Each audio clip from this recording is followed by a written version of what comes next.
Breaking news పార్టీని నడిపిస్తున్న తీరుపై కేసీఆర్ సీరియస్ గా ఉన్నారు. బీఆర్ఎస్ విస్తృత స్థాయి సమావేశంలో నేతలపై కేసీఆర్ మండిపడ్డారు. సంస్థాగతంగా పార్టీ బలహీనపడిందని కేసీఆర్ తేల్చి చెప్పారు. పార్టీని పటిష్టం చేయడానికి కమిటీలు వేయాలని నిర్ణయించారు. కమిటీల ఇన్ఛార్జిగా హరీష్ రావు నియమించారు. పార్టీ వర్కింగ్ ప్రెసిడెంట్ కేటీఆర్ ను కాదని హరీష్ కు అప్పగించడంపై చర్చ మొదలైంది.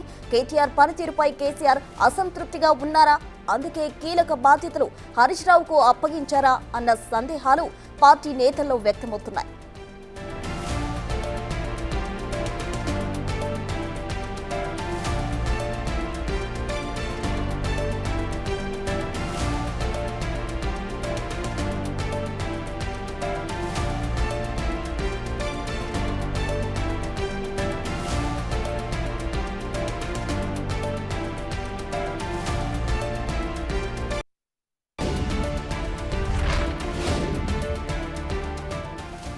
ఇదే అంశానికి సంబంధించి పూర్తి డీటెయిల్స్ మా editor in chief PV Srinivas అందిస్తారు. పివి గారు చెప్పండి, అసలు కేటీఆర్ ను కాదని హరీష్ రావుకు ఎందుకు కమిటీ ఇన్ఛార్జ్ గా బాధ్యతలు అప్పగించడం జరిగింది? డీటెయిల్స్ ఏంటి?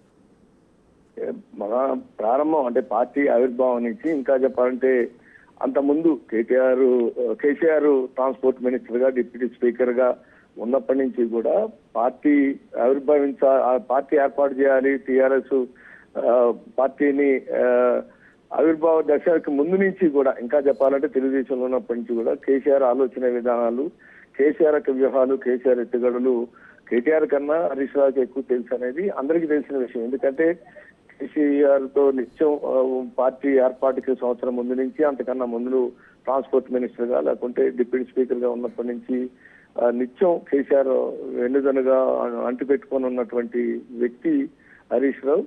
ఆ రకంగా పార్టీ ఆవిర్భావంలో కూడా ఆయన ఉన్నాడు. 2006లో కేటీఆర్ వచ్చాడు. 2001 ఆవిర్భావానికి ముందు నుంచి హరీష్ రావు కేసీఆర్ తో ఉన్నాడు. 2006 election Karimnagar parliament by election సందర్భంగా కేటీఆర్ అప్పుడే రాజకీయ అరంగేట్రం చేసినటువంటి పరిస్థితి. కాబట్టి పార్టీ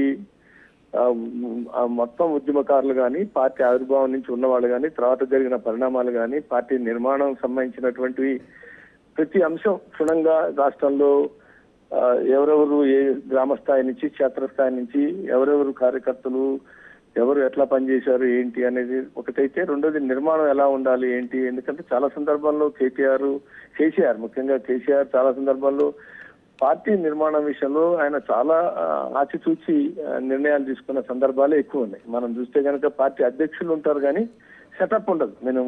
పార్టీ అధ్యక్షులు ప్రయత్నించారు కానీ పార్టీ అధ్యక్షులు అనగానే జిల్లా కమిటీ అంటే జిల్లా కమిటీలో ఉపాధ్యక్షులు జనరల్ సెక్రటరీ లేకుంటే సెక్రటరీస్ లేకుంటే స్పోక్స్ పర్సన్స్ అని వివిధ రకాలుగా ఉంటారు. కానీ కేవలం జిల్లా అధ్యక్షులు మాత్రమే బీఆర్ఎస్ కున్నది ఇప్పుడు కేవలం జిల్లా అధ్యక్షులే.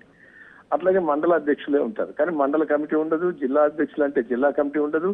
కేవలం అధ్యక్షుల వరకే నియమిస్తారు. ఈవెన్ అనుబంధ సంఘాలు, విద్యార్థి సంఘం, టీఆర్ఎస్ విద్యార్థి విభాగమైనా, కార్మిక విభాగమైనా, మహిళా విభాగమైనా అట్లాంటివన్నీ చూస్తే కనుక వాటికి కూడా అధ్యక్షులే ఉంటారు తప్ప పూర్తి స్థాయి కార్యవర్గం అనుబంధ సంఘాలకు కానీ పార్టీకి కానీ లేదు. అట్లాగే రాష్ట్రంలో కూడా సెక్రటరీలు, జనరల్ సెక్రటరీలు, కార్యదర్శులు, సెక్రటరీస్ మాత్రమే ఉంటారు. ఉపాధ్యక్షులు ఉండరు. లేకుంటే ఇంకా ఇతరత్ర అంగాలు, కమిటీ సభ్యులు, రాష్ట్ర కమిటీ సభ్యులు అని అట్లా ఏమి ఉండవు.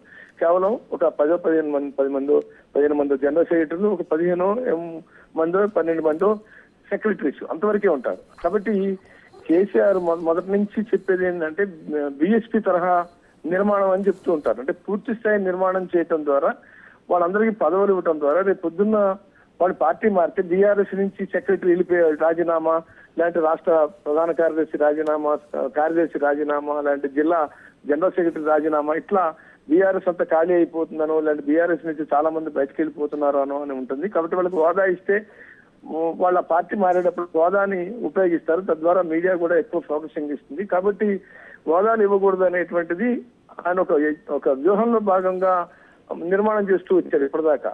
కానీ ఇప్పుడు 10 సంవత్సరాలు ఉద్యమ సమయంలో అట్లాగే ఉంది, ఉద్యమం తర్వాత అధికారంలో ఉన్న 10 ఏళ్ళు అంతే ఉంది.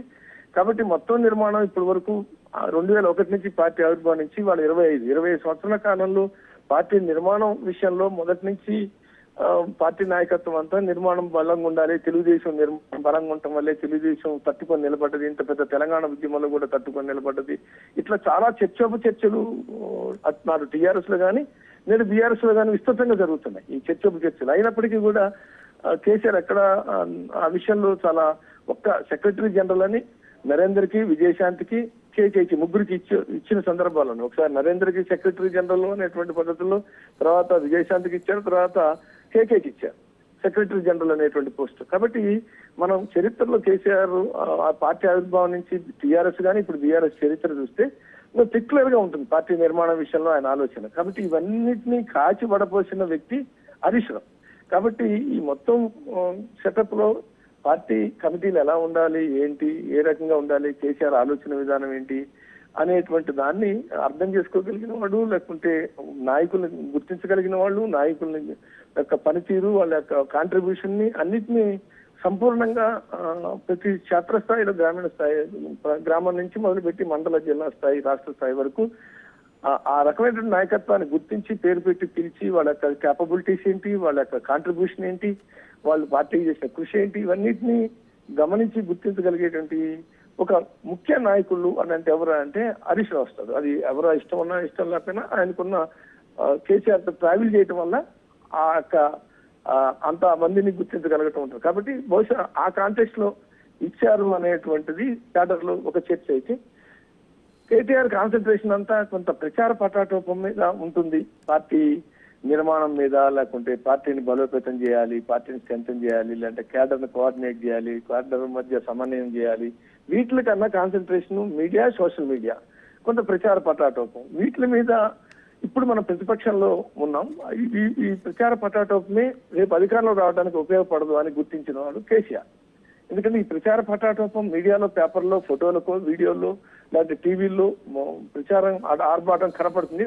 గాలి బుడగలాగా ఒక రోజు ఉంటుంది, 2 రోజులు ఉంటుంది. కానీ ఈ గాలి బుడగలాగా ఉండే ప్రచార పటాటోపంతో మనం అధికారంలోకి రావటం అనేటువంటిది సాధ్యం కాని అంశం. పార్టీ అధికారంలో ఉన్నప్పుడు పార్టీ నిర్మాణం మీద కాన్సన్ట్రేషన్ చేయకపోయినా అధికారం ఉండటం వల్ల ఆటోమేటిక్ గా పార్టీ బలంగా ఉన్నట్టు కనపడుతుంది. ఎమ్మెల్యేలు, ఎమ్మెల్సీలు, లేకుంటే ప్రభుత్వం, మంత్రులు, జడ్పీ చైర్మన్లు, కోఆపరేటివ్ చైర్మన్లు అని, డిసిసి, డిసిఎంఎస్ ఇట్లా చాలా ఉంటాయి. కాబట్టి అప్పుడు నిర్మాణం బలహీనంగానే నడుస్తుంది. కానీ ప్రతిపక్షం ఉన్నప్పుడు నిర్మాణం లేకపోతే పార్టీ నడవదని గుర్తించినట్టుగా అని అనుకోవాలి. ఉద్యమ సమయంలో నడిచింది. ఎందుకంటే ఉద్యమం తెలంగాణ సెంటిమెంట్ కాబట్టి పార్టీ నిర్మాణంతో పనిలేదు. ప్రజలందరూ తెలంగాణ, జై తెలంగాణ, జై కేసీఆర్, లేదంటే తెలంగాణ ఎమోషన్ ఉంది, తెలంగాణ సెంటిమెంట్ ఉంది. కాబట్టి అప్పుడు నిర్మాణంతో సంబంధం లేకుండా ఉద్యమంతో సంబంధం. తర్వాత 10 ఏళ్ళు అధికారం, నిర్మాణం లేకపోయినా అధికారం ఉంది. కానీ ఇప్పుడు అతను నడవదు అని గుర్తించినట్టుగా కనపడుతుంది. ఆయన వ్యాఖ్యలు చూస్తే కనుక పార్టీ బలహీనం ఉంది అని ఆయన కొంత ఆగ్రహం, అసంతృప్తి వ్యక్తం చేసినట్టు మనకు ఉన్నటువంటి inside. At the same time party బలహీనంగా ఉంది అనే విషయాన్ని గుర్తించాడు. ఇవన్నీ గుర్తించిన నేపథ్యంలోనే ఇప్పుడు కేటీఆర్ చేసినట్టుగా ప్రచార పటాటోపమో, సోషల్ మీడియా పటాటోపమో, ఏదో సోషల్ మీడియాలో 4 యూట్యూబ్ ఛానళ్లు లేకుంటే వెబ్సైట్ లో పెట్టేసి పోస్టింగ్లు చేసి ఈ వీడితో అధికారంలోకి రావడం అసాధ్యం అనేటువంటి గుర్తించినట్టుగా ఉంది. అందుకనే పార్టీ నిర్మాణం అనేది ఎట్లా చేస్తే బాగుంటుంది, ఏం చేస్తే బాగుంటుంది, పార్టీ కమిటీలు ఎట్లా ఇస్తే బాగుంటుంది, గ్రామ స్థాయి నుంచా, మండల స్థాయి, జిల్లా స్థాయి, వీటన్నిటి మీద కొంత అధ్యయనం చేసే వైపుగా ఆలోచన చేయగలగాలి. ఆర్గనైజర్ ఎవరు అంటే 100% హరీష్ రావు అంటారు. అది క్యాడర్ మొత్తం మార్కులు వేసేది. ఆర్గనైజింగ్ లక్షణాలు, ఆర్గనైజింగ్ కెపాసిటీస్ ఎవరికి ఉన్నాయంటే హరీష్ రావు ఉంటారు. కాబట్టి హరీష్ రావుని ఎంచుకోవడంలో కేసీఆర్ ఒక వ్యూహంలో భాగంగా ఆయనకున్నటువంటి ఎక్స్పీరియన్స్ దృష్టిలో పెట్టుకుని హరీష్ రావుని ఎంచుకున్నాడు అనేటువంటిది ఉంది. రెండోది కేటీఆర్ పనితీరు మీద కూడా ఆయన కొంత అసంతృప్తి ఉందేమో. ఈ ప్రచార పటాటోపం అవసరమే, కానీ ఇది కొంత ఒక ఇమేజ్ బిల్డ్ చేసేది తప్ప ఇదే పవర్ లోకి తీసుకొచ్చి అది ఒక ఇమేజ్ ని బిల్డ్ చేస్తుంది.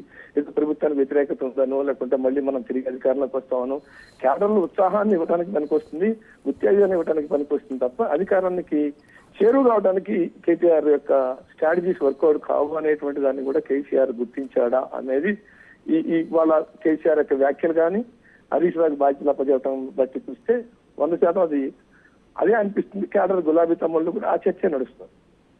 Right, thank you PV Srinivas.